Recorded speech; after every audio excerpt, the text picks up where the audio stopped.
Dica número 1. O etnônimo do povo daqui se tornou um xingamento que sugere que a pessoa xingada tem baixa capacidade cognitiva. No entanto, isso não passa de um preconceito sem fundamento.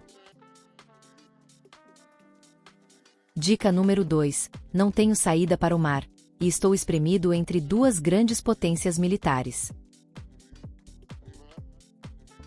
Dica número 3. O Nadão é um feriado tradicional daqui, realizado entre os dias 11 e 13 de julho. Ele também é conhecido como os 3 Jogos Masculinos. Tem como eventos a luta livre, a corrida de cavalos e o arco e flecha. Dica número 4. Existem muito mais cavalos do que humanos por aqui.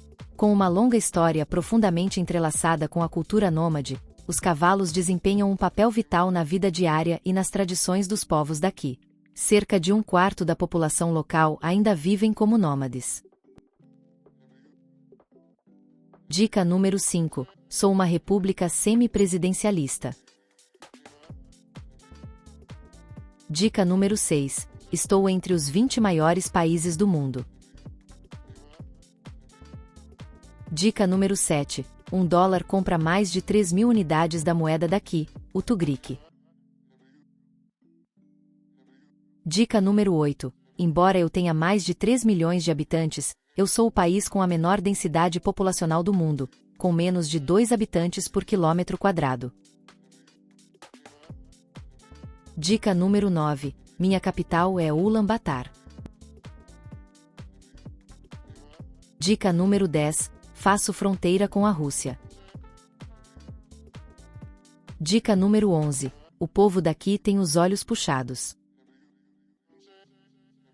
Dica número 12. Sou um país da Ásia. Dica número 13. Cerca de metade da população daqui é adepta do budismo. Dica número 14. Uma parte do meu território é coberta pelo deserto de Gobi.